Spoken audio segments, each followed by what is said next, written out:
Hello student, आज हम BSc third year के पेपर फर्स्ट की यूनिट 5 के टॉपिक एनालिटिक फंक्शन से रिलेटेड रिमार्क्स के बारे में पढ़ेंगे। तो एनालिटिक फंक्शन है, उससे रिलेटेड रिमार्क है, उसके बारे में पढ़ेंगे। देखो तो रिमार्क क्या है, यदि एफ जेड विश्लेषिक है तथा f dash z not equal to 0 तो प्रति चित्रण डब्ल्यू बराबर एफ जेड के अंतर्गत जेड समतल में जेड नोड से जाने वाला कोई लघु चाप डब्ल्यू समतल में modulus of F dash z not अनुपात 1 अनुपात से आवर्धित हो जाती है। यह अनुपात का साइन होता है और दो बिंदु ऊपर हो दो नीचे हो तो समान अनुपात का साइन होता है। तो ये जेड समतल से जेड नोट से जाने वाला कोई लघु चाप डब्ल्यू समतल में किससे आवर्धित हो जाती है, modulus of F dash z not अनुपात 1 से आवर्धित हो जाती है। तो ये आपको प्रूव करना है। तो इसका प्रूफ देखें। माना एफ जेड एनालिटिक है, विश्लेषिक है तथा f dash z not equal to 0 तो पुनः माना प्रतिचित्रण डब्ल्यू बराबर एफ जेड के अंतर्गत जेड समतल में जेड 0 से जाने वाली डी एस लंबाई की किसी लघु चाप का डब्ल्यू समतल में प्रतिबिंब क्या माना हमने, डी सिग्मा है, तब डी एस स्क्वायर बराबर होता है d x square plus D Y square तथा डी सिग्मा स्क्वायर बराबर होता है d u square plus d v square. परंतु हम जानते हैं डी यू बराबर क्या होता है, पूर्ण अवकलज यू का क्या होगा, डी यू बराबर del you upon del x into D x plus del you upon del Y into D y तथा डेल डी वी बराबर होता है del we upon del x into D x plus del we upon del Y into D y. तो d sigma square बराबर, अब d sigma square में d u और d v का मान क्या रख देंगे, पुट कर देंगे। तो डी सिग्मा स्क्वायर बराबर आएगा del you upon del x into D x plus del you upon del Y into D Y का square plus del we upon del x into D x plus del we upon del Y into D Y का square. मान रख दिया D O D v का मान और दोनों का क्या कर दिया स्क्वायर। चूँकि अब ये फॉर्मूला किसका मिला है, ए प्लस बी का होल स्क्वायर का फॉर्मूला मिला है। अब इसमें क्या करते हैं, चूँकि एनालिटिक फंक्शन है तो कोशी रीमान समीकरण को क्या करेगा, संतुष्ट करेगा। तो कोशी रीमान समीकरण चूँकि क्या होती है, del you upon del X बराबर del we upon del Y और del you upon del Y बराबर होता है माइनस की del we upon del X. तो कोशी रीमान समीकरण को क्या करा दिया, संतुष्ट करा दिया।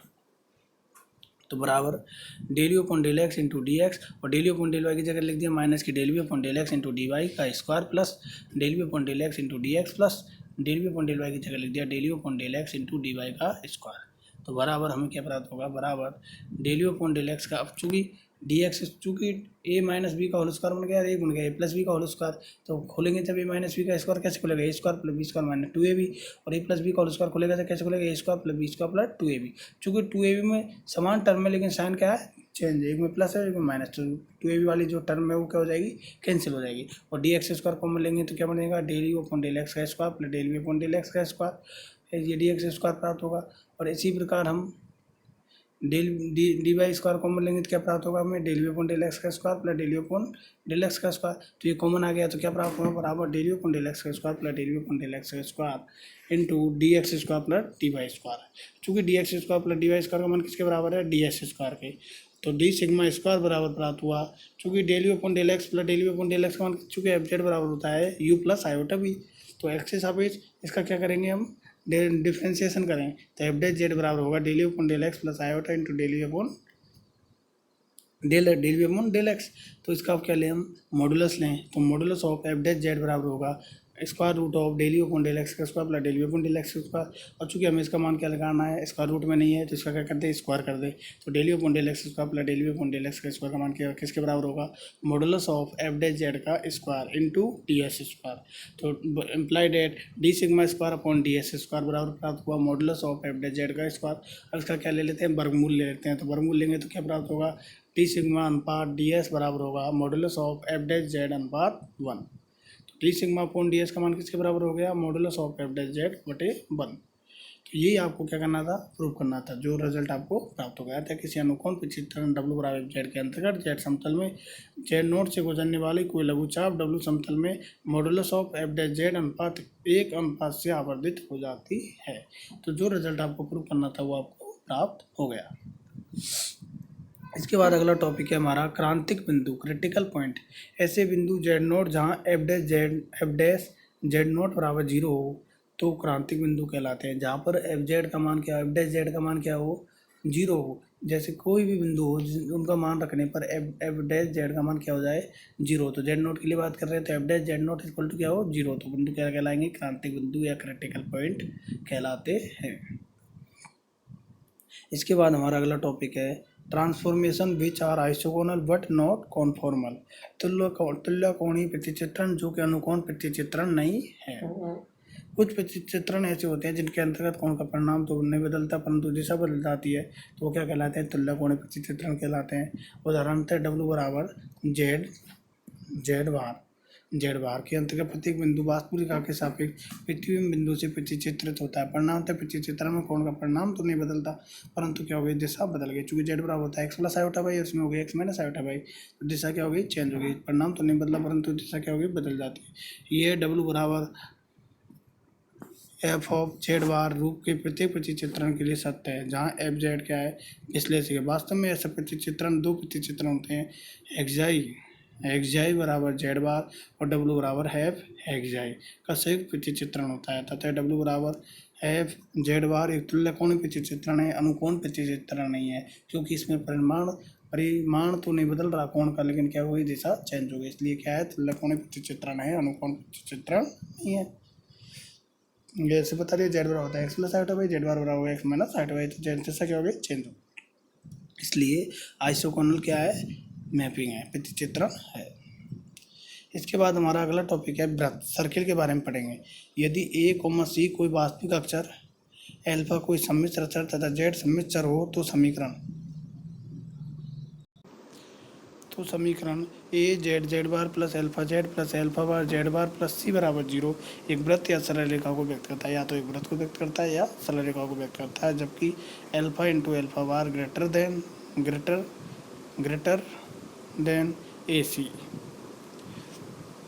यदि एल्फा बराबर A one plus iota A two, Z बराबर एक्स प्लस आयोटा वी ले तो एल्फा का कॉन्जुगेट क्या होगा, A one minus iota A two, और जेड का कॉन्जुगेट क्या होगा, जेड बार बराबर एक्स माइनस आयोटा वाई। तब समीकरण एक से समीकरण एक में इनका मान रख देंगे, तो A into X square plus Y square plus A one plus iota into A two into X plus iota Y plus, अब चूंकि ए वन इसका कॉन्जुगेट क्या होगा, एल्फा का A one minus iota A two into X minus iota Y plus C बराबर zero. तो implied at A into X square plus Y square plus, अब चूँकि इनको क्या कर लें, मल्टीप्लाई कर लें, और जो कैंसिल हुआ उसको कैंसिल कर दिया, तो क्या बचा हमारा, plus twice A one X minus twice A two Y plus C बराबर जीरो।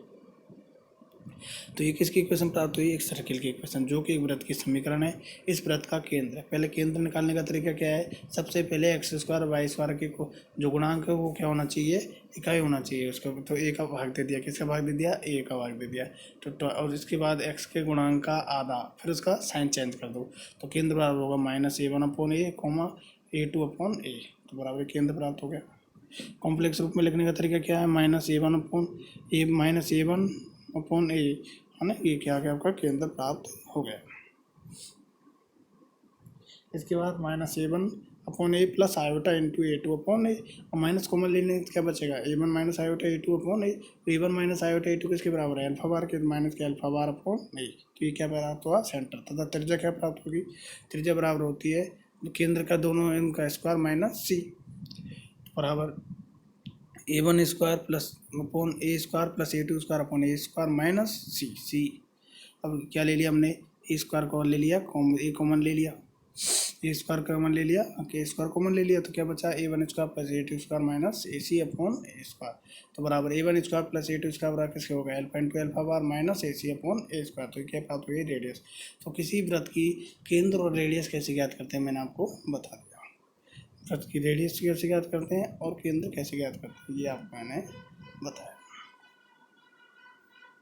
ठीक है। इसके बाद है inverse point with respect to a circle, एक वृत्त के सापेक्ष प्रतिलोम बिंदु, एक वृत्त के सापेक्ष प्रतिलोम बिंदु कैसे निकालोगे।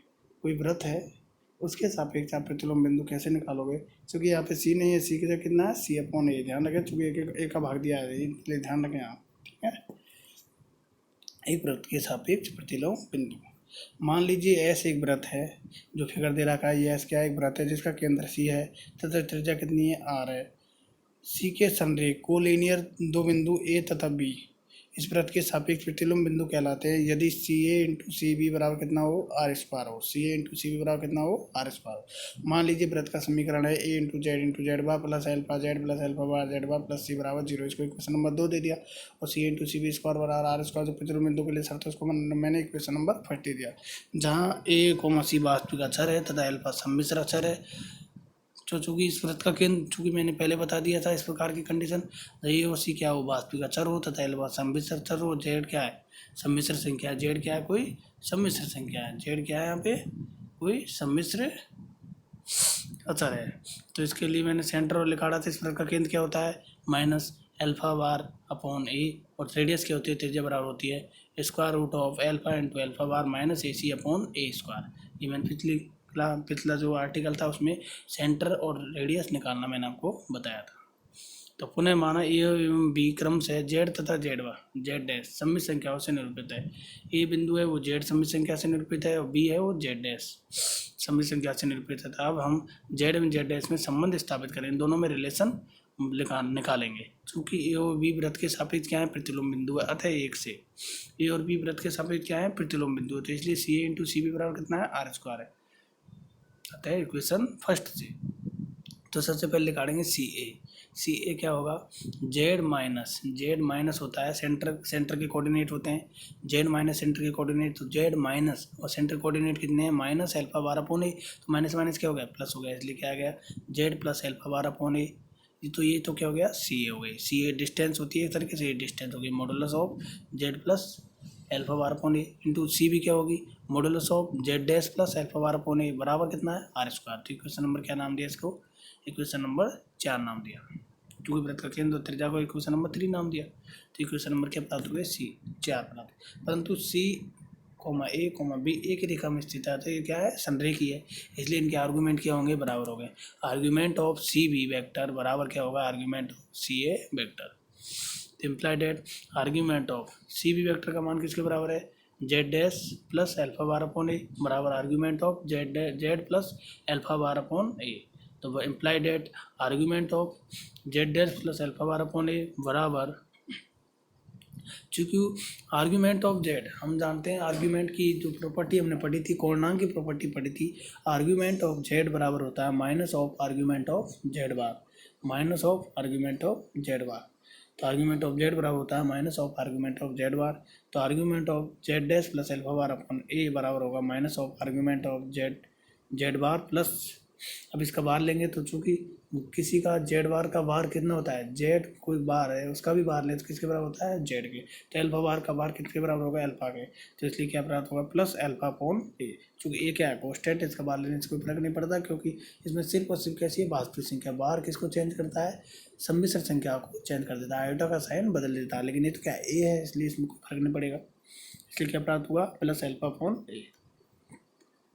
तो इम्प्लाइड एट आर्ग्यूमेंट ऑफ, और चूँकि आर्ग्यूमेंट की एक प्रॉपर्टी होती है argument of Z one into Z two बराबर होता है argument of Z one plus argument of Z two. तो argument of Z one plus argument of Z two, तो इधर ले आएंगे तो क्या हो जाएगा argument of Z dash plus alpha bar upon A plus argument of Z bar plus alpha upon A equal to 0। तो आर्ग्यूमेंट ऑफ, अब इसको z1 plus argument of z2 बराबर होगा argument of z1 into z2। तो implied at argument of z dash plus alpha bar upon A into Z bar plus alpha upon A equal to 0। तो implied eight, तो argument ले किसी सम्मिश्र संख्या का इक्वल टू 0 हो, इसका मतलब किसमें बिलोंग कर रहा हो, अगर कोणांक क्या है 0 है इसका मतलब किसमें बिलोंग कर रहा हो रियल पॉजिटिव वास्तविक संख्याओं में। तो implied that Z dash plus alpha bar upon A into Z bar plus alpha upon a belongs to r plus. अब इक्वेशन 4 से, चूंकि इक्वेशन 4 मैंने आपको लिखी थी क्या है modulus of Z plus alpha bar upon A into modulus of Z dash plus alpha bar upon A equal to are square. तो इम्प्लाइड एट, अब इम्प्लाइड एट चूँकि हम जानते हैं मॉडुलस ऑफ जेड का मॉडुलस लें और जेड बार का मॉडुलस लें दोनों क्या होते हैं बराबर होते हैं, मॉडुलस ऑफ जेड बराबर मॉडुलस ऑफ जेड बार दोनों क्या होते हैं बराबर होते हैं। तो इम्प्लाइड एट मॉडुलस ऑफ किसका लें Z plus alpha bar upon A का बार का into modulus of Z dash plus alpha bar upon A equal to are square. तो इम्प्लाइड एट, अब इसका मॉडुलस लेंगे चूँकि modulus of Z one plus Z two का bar ले बराबर किसके होगा जब मॉडुलस ऑफ Z1 का बार प्लस मॉडुलस ऑफ Z2 का बार के बराबर होगा। तो इसका बार ले लेते हैं, imply that modulus of Z bar plus alpha upon A into modulus of Z dash plus alpha bar upon A equal to are square. तो इम्प्लाई डेट चूँकि modulus of Z1 into modulus of Z2 बराबर होगा modulus of Z1 into Z2, चूँकि modulus of Z1 into modulus of Z2 बराबर होगा modulus of Z1 into Z2, तो multiply हो जाएगा। तो imply that Z dash into Z bar plus Z dash into alpha upon A plus modulus Z bar into alpha bar upon A plus alpha into alpha bar upon A square बराबर होगा are square का मान कितना है, जो कि equation 3 से त्रिज्या का मान देख सकते हैं। तो उसका वर्क कर देंगे तो कितना है, alpha into alpha bar minus ए सी अपॉन ए स्क्वायर बटे ए स्क्वायर, मान कितना है बटे ए स्क्वायर। और चूँकि ए स्क्वायर से ए स्क्वायर क्या हो जाएगा, कैंसिल हो जाएगा। तो बचेगा क्या, imply that A into Z dash into Z bar plus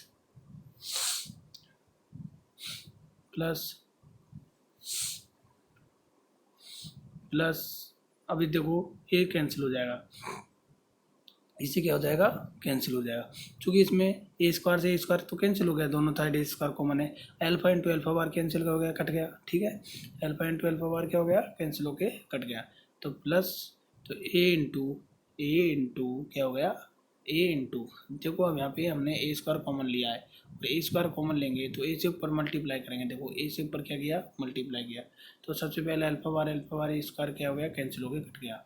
अब चूँकि हम इसमें देखो अल्फा इंटू अल्फा बार बटे ए स्क्वायर, ये तो टर्म तो क्या हो गई, कैंसिल हो गई। तो बचेगा क्या, नीचे ए बचा, उधर भी क्या बचा, ए स्क्वायर। चूँकि ए भी इससे कैंसिल हो जाएगा तो क्या बचेगा, ए सी अपॉन ए माइनस के सी अपॉन ए बचेगा, इसलिए ए कॉमन ले लेते हैं। तो imply that A into Z dash into Z bar plus alpha into Z dash plus alpha bar into Z bar plus, चूँकि माइनस के कितना था, ए तो सी अपॉन ए था, तो ए तो कट गया, तो माइनस सी था इधर आएगा तो कितना हो जाएगा, प्लस सी इक्वल टू 0।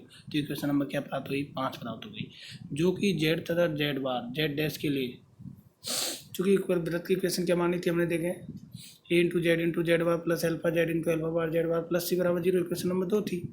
और हमें क्या प्राप्त हुई है, A into Z dash into Z bar plus alpha into Z dash plus alpha bar into Z bar plus C equal to 0। तो जेड की जगह क्या आ गया, जेड डैश आ गया, जो जेड तथा जेड डैश के लिए वृत्त के सापेक्ष प्रतिलंब बिंदु होने का प्रतिबंध है। ये प्रतिबंध वृत्त के समीकरण 2 में जेड बार को बिना बदले, जेड बार है, जेड का जो कॉन्जुगेट है उसको बिना बदले जेड की जगह अगर हम क्या लिखते हैं, जेड डैश लिखने पर प्राप्त हो जाता है। जो इक्वेशन 2 है उसमें अगर हम जेड की जगह क्या लिखते हैं, जेड डैश लिखते हैं, लिखने पर इक्वेशन नंबर क्या हो जाती है, हमें 5 प्राप्त हो जाती है। तो इक्वेशन नंबर 5 है वो वृत्त के सापेक्ष जो प्रतिलोम बिंदु है होने का क्या है, आवश्यक प्रतिबंध है। इसके बाद पर्टिकुलर केस, विशेष स्थिति, जब वृत्त का केंद्र मूल बिंदु हो तो उसका समीकरण क्या होगा, जब वृत्त का केंद्र क्या हो, मूल बिंदु हो तो उसका समीकरण क्या होगा, modulus of Z equal to r, अर्थात जेड इंटू जेड बार बराबर कितना होगा, are square. Z modulus of Z equal to r, तो इसका वर्क कर देंगे तो मॉडुलस ऑफ जेड का स्क्वायर इक्वल टू कितना होगा, आर स्क्वायर। और चूंकि मॉडुलस ऑफ जेड का स्क्वायर बराबर किसका होता है, जेड इंटू जेड बार बराबर आर स्क्वायर। अतः जेड तथा जेड डैश के लिए इस वृत्त के सापेक्ष प्रतिलोम बिंदु होने का प्रतिबंध होगा जेड डैश, अब जेड की जगह क्या लिख देंगे, Z dash into Z bar equal to are square. ये imply that Z dash equal to होगा are square upon Z bar, R square upon Z bar. अतः जेड बिंदु का वृत्त modulus of Z equal to R के सापेक्ष प्रतिलोम बिंदु होगा, उसका मान कितना होगा, are square upon Z bar है। ये प्रतिलोम बिंदु का मान है, जेड डैश का मान, और जेड के सापेक्ष प्रतिलोम बिंदु क्या है, जेड डैश है, उसका मान कितना है, प्रतिलोम बिंदु का मान कितना है, R square upon Z bar है। यदि वृत्त की त्रिज्या कितनी हो, 1 हो, वृत्त की त्रिज्या कितनी हो, रेडियस, यहाँ पर रेडियस हमने कितनी ली थी, आर ली थी, रेडियस कितनी है, आर है। लेकिन यदि हम रेडियस का मान, चूँकि हमने रेडियस कितनी ली है, आर, यदि वृत्त की त्रिज्या हम कितनी ले लें, 1 लें, वृत्त की त्रिज्या 1 हो तो ये प्रतिलोम बिंदु है, उसका जेड डैश का मान कितना हो जाएगा, जेड डैश बराबर r square upon Z bar है, तो आर की जगह 1 लिख देंगे तो मान कितना हो जाएगा, 1 अपॉन जेड बार होगा। तो प्यारे विद्यार्थियों, मैंने सबसे पहले आपको आज की क्लास में हमने आपको जो विश्लेषिक फलन है उससे रिलेटेड एक रिमार्क के बारे में पढ़ाया तथा उस रिमार्क को मैंने उसके बाद प्रूव किया। उसके बाद मैंने क्रांतिक बिंदु क्रिटिकल पॉइंट क्या बताया उसकी परिभाषा बताई। उसके बाद में वृत्त के बारे में पढ़ाया कि वृत्त का केंद्र कैसे निकालते हैं, वृत्त का सेंटर कैसे निकालते हैं, वो निकालना मैंने आपको बताया। इसके बाद एक वृत्त के सापेक्ष प्रतिलोम बिंदु होने का जो प्रतिबंध है वो मैंने निकाला। एक वृत्त है उसके सापेक्ष प्रतिलोम बिंदु होने का आवश्यक प्रतिबंध क्या होगा वो मैंने आपको निकाल के बताया, प्रूफ किया प्रतिबंध क्या होता है। इसके बाद एक पर्टिकुलर केस पढ़ा, वृत्त के सापेक्ष प्रतिलोम बिंदु होते हैं, उसमें अगर वृत्त का केंद्र क्या ले ले मूल बिंदु हो तो वो उस कार का पर्टिकुलर केस पढ़ा। फिर लास्ट में हमने देखा कि अगर रेडियस हम कितने ले लें 1 लें तो प्रतिलोम बिंदु है जो डैश है उसका मान क्या होगा उसके बारे में मैंने आपको पढ़ाया। तो आप जब भी टाइम मिले इन्हें बड़ी ध्यानपूर्वक पढ़ें, क्योंकि इससे रिलेटेड जो भी एग्जाम्पल आपकी बुक में है उन्हें करने में आपको परेशानी नहीं हो, इसलिए इस टॉपिक को आप बड़े ध्यान से पढ़ें। ओके।